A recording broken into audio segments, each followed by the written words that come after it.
We got one of our favorite times of year, the off season, this or that, where we prognosticate. Do you want to get with this? Do you want to get with that? A lot of hot, spicy takes coming next. Locked on Bulldogs.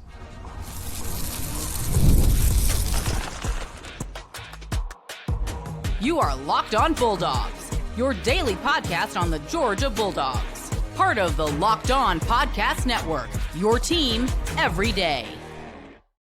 What is up, everybody? Welcome back to the Locked on Bulldogs podcast. He is Clint. I am Daniel. It's a fine-looking hat. Clint's rocking it tonight. I have one of my own, but we try not to match on the show. So we're going out of our way for you. Today's episode brought to you by our friends over at Amazon Fire TV. More on them in a moment. Welcome to another week of the Locked on Bulldogs podcast here on the Locked on Podcast Network, your team every day. Thanks for making us your first listen.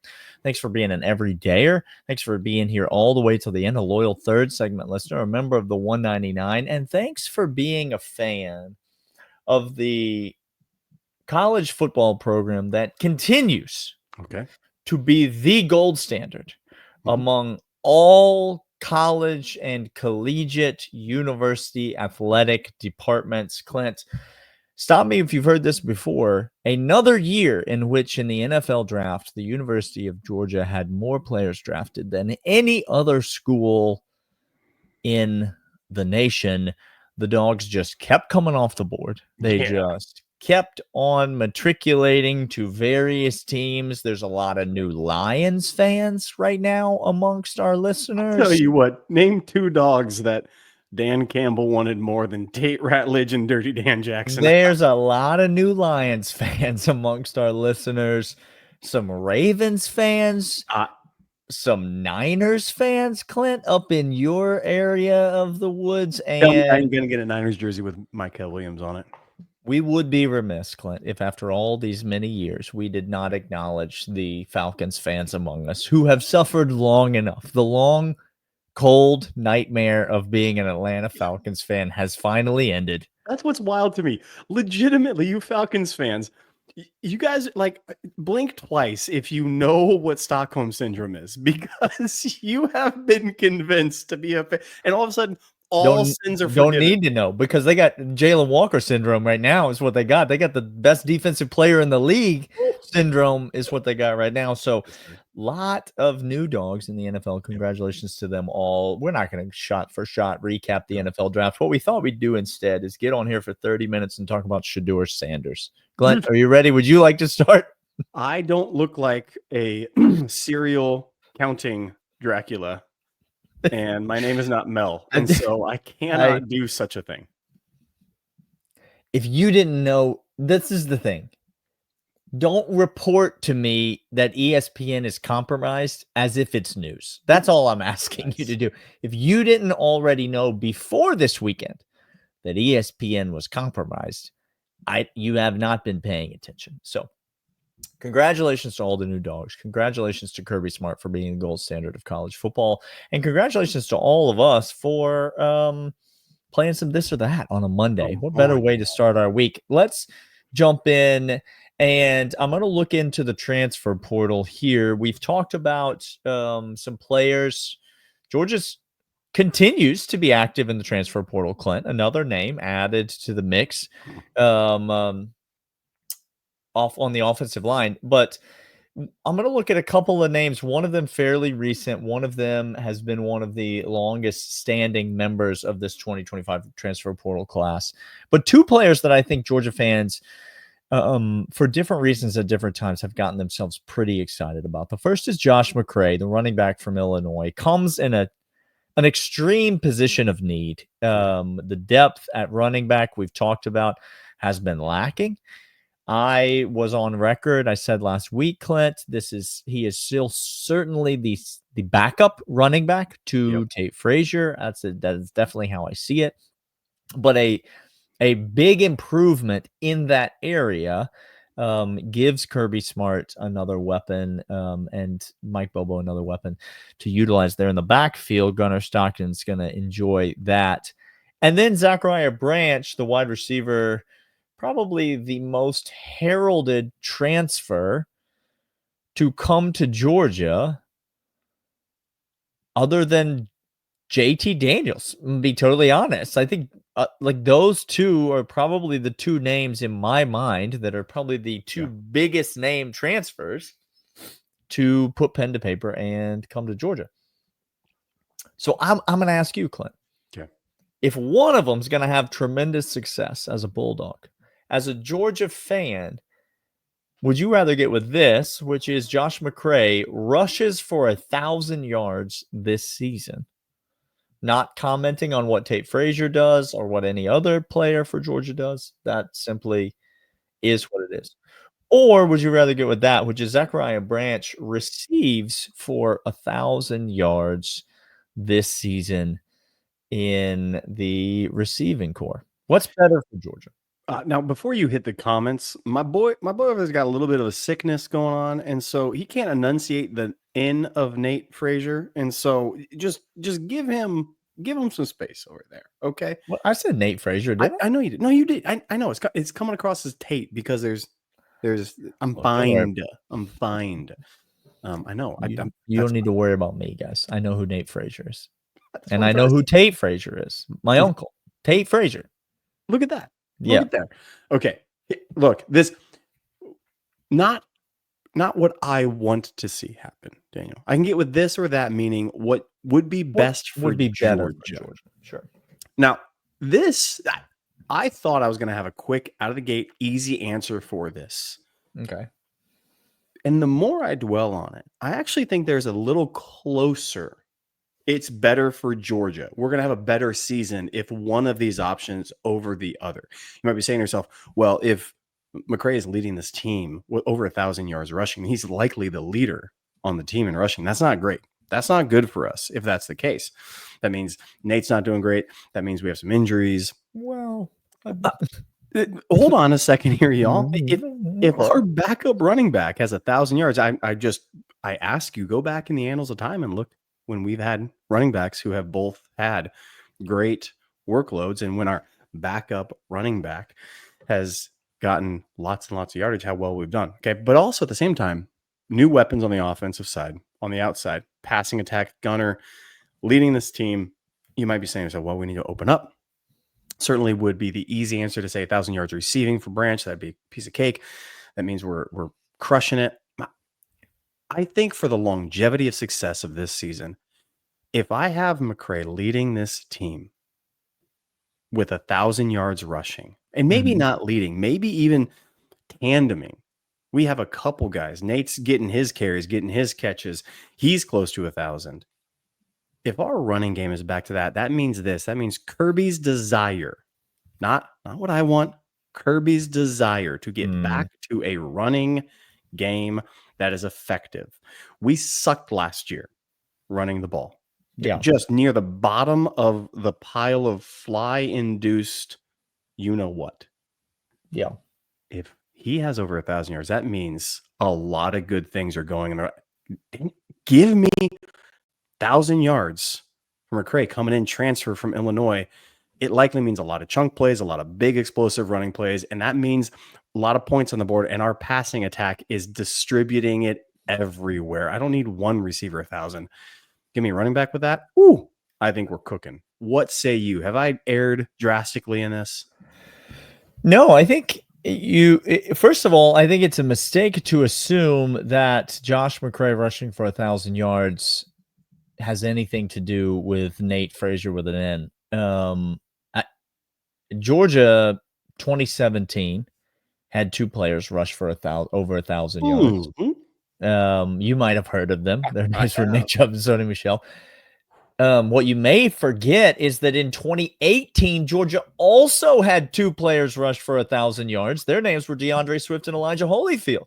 Oh, no. In that season, Elijah Holyfield rushed for over 1,000 yards as the second leading rusher on this team. And so if you're telling me that Josh McCray is going to rush for 1,000 yards, and we're talking about a Swift Holyfield type backfield with the likes of a big physical bruising type runner, as well as a elusive, shifty playmaker, gets quick in and out of his cuts. I'm not even going to go with Nick and Sony because that is a tandem that I don't think necessarily it's fair to put on this current crop of running backs. But I do think there's a chance we could be looking at a DeAndre Swift, Elijah Holyfield type of backfield.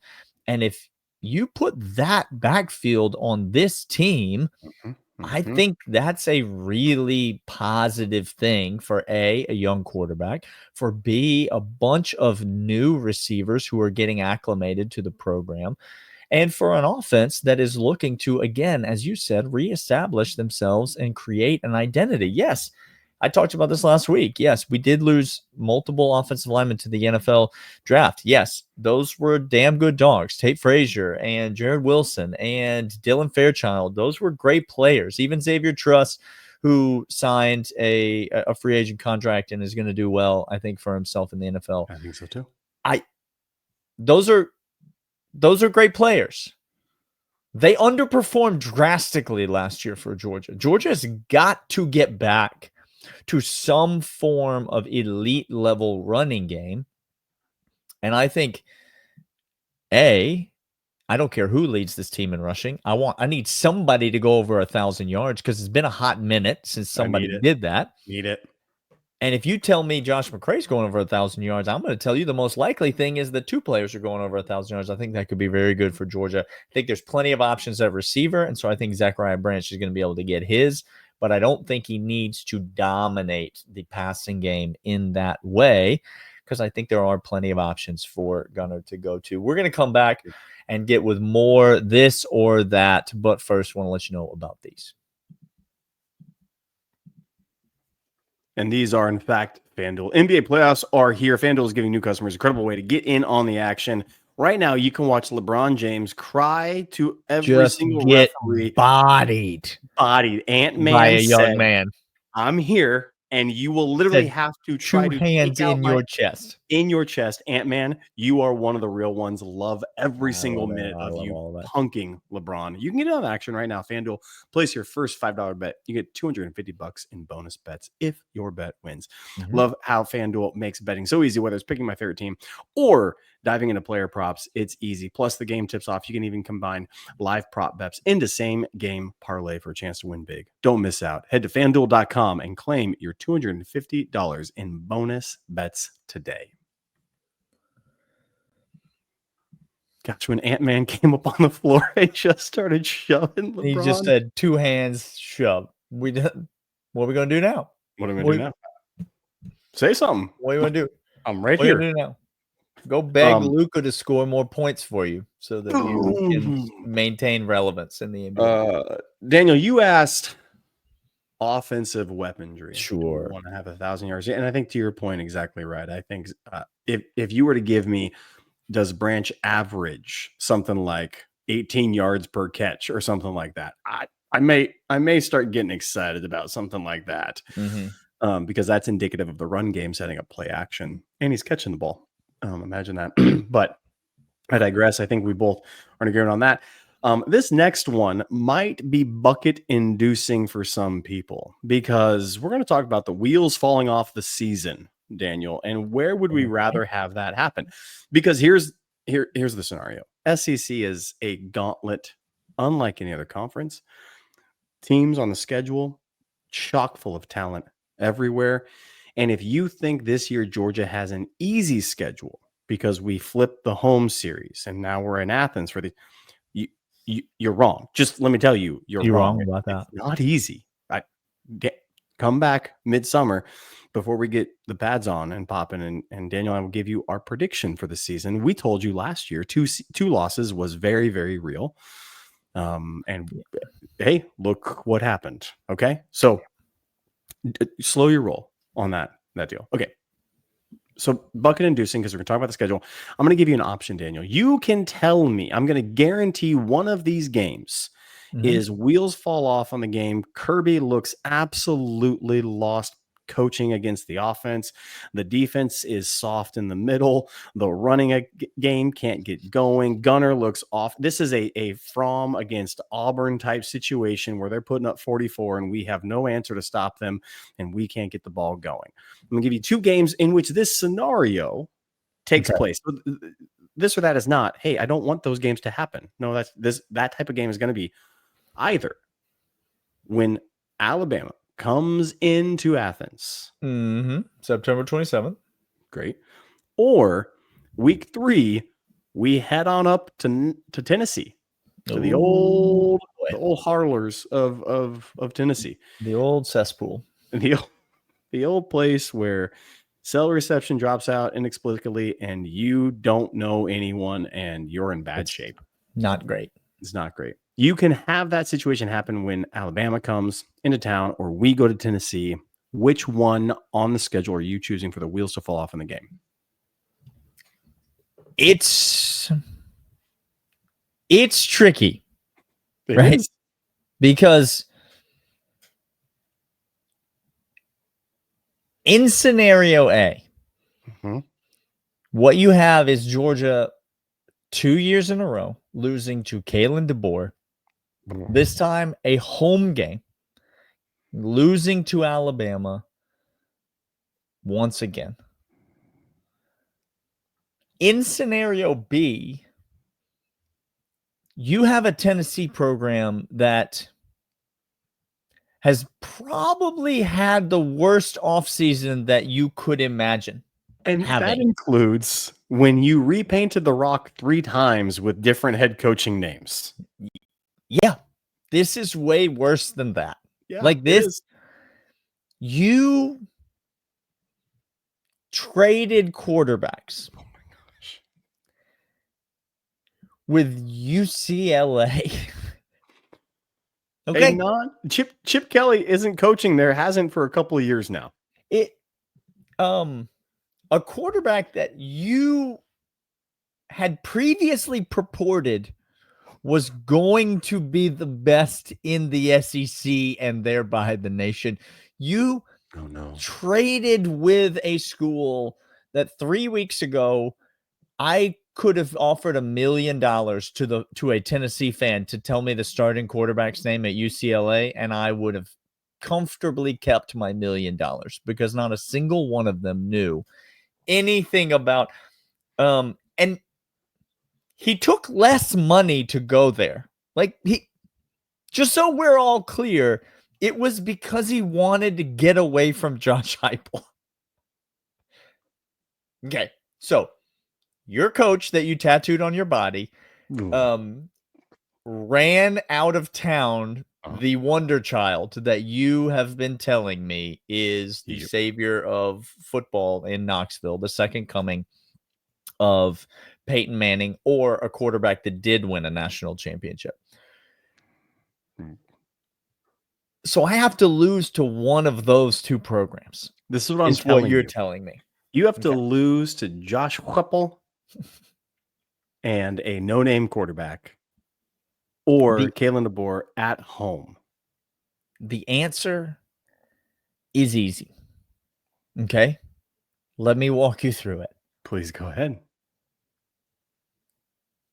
Georgia is trying to get back to the SEC title game, win the SEC title game yet again, win the SEC championship, get another bye in the playoff, and go and play in a college football playoff semifinal game. No one is scared by what happened last year. We're not trying to host a playoff game. We're not trying to do any of that nonsense. We're beyond that.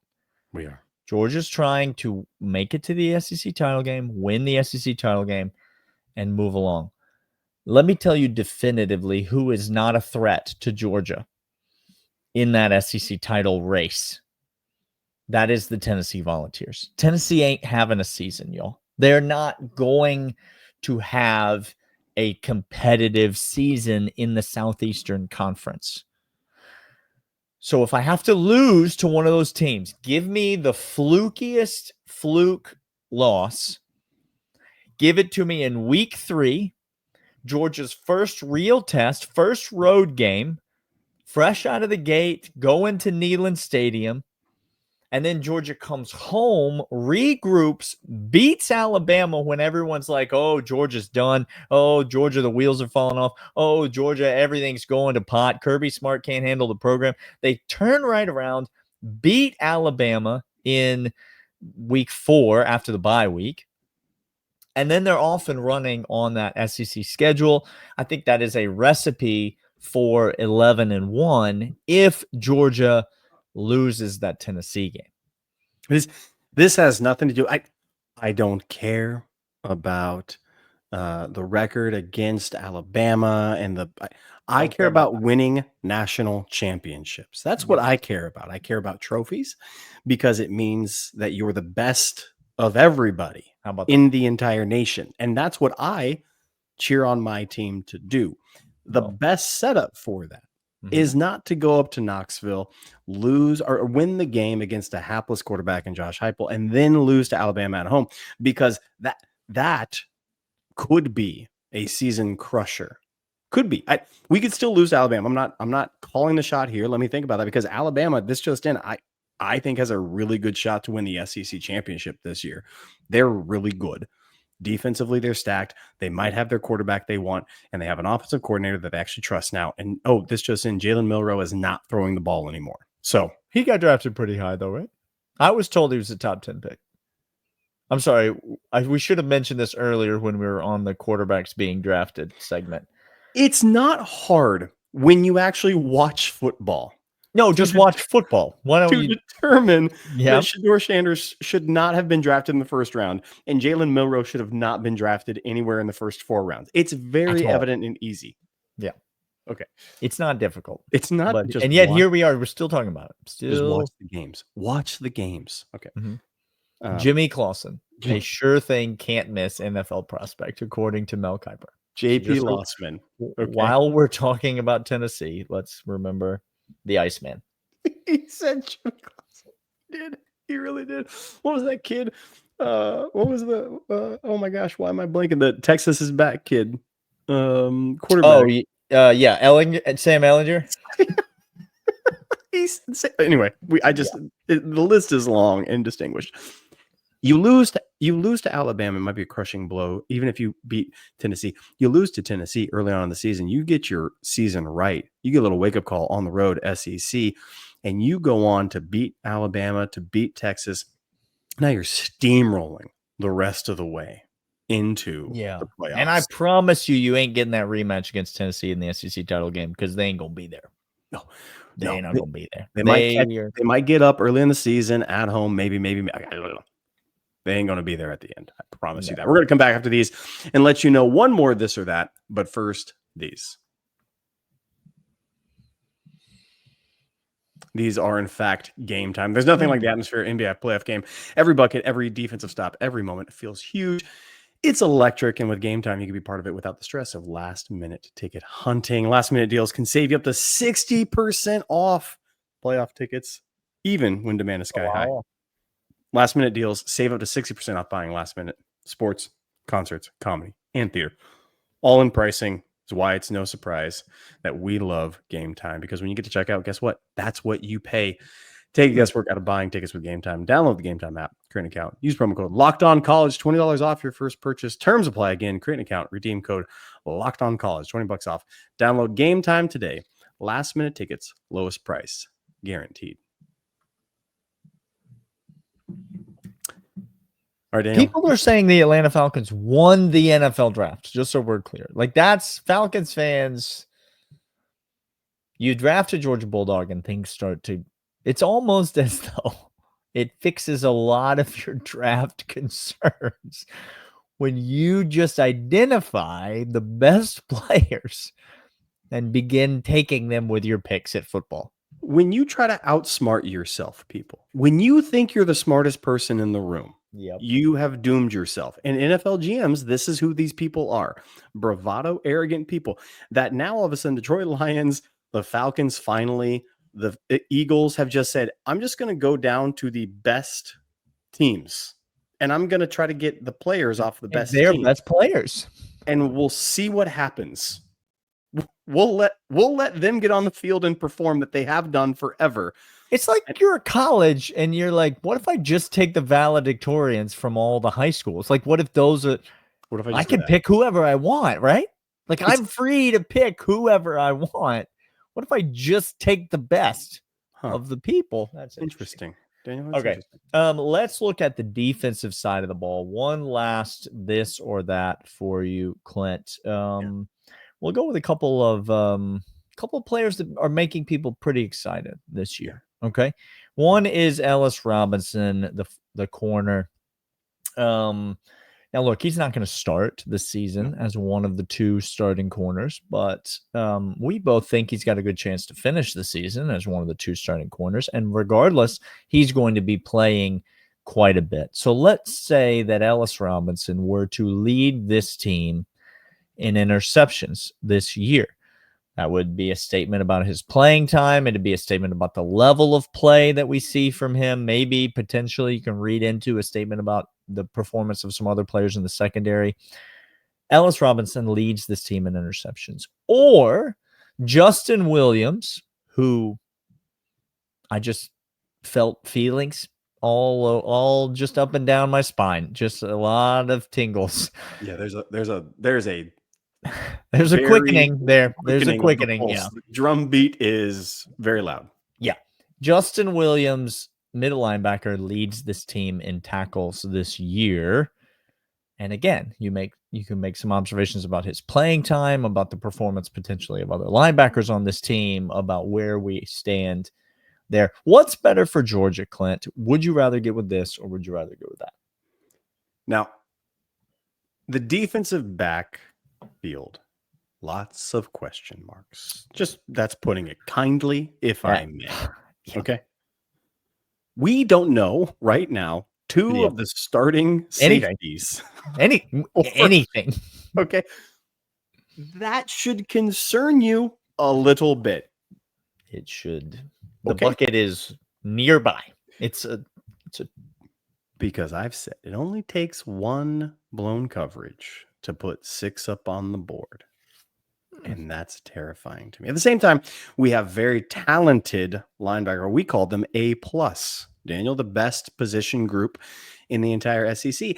And you might the best position group I can ever remember having at Georgia of any position. Yeah, people. He is a fan. He's a homer. He loves Georgia, and he is not being hyperbolic with that.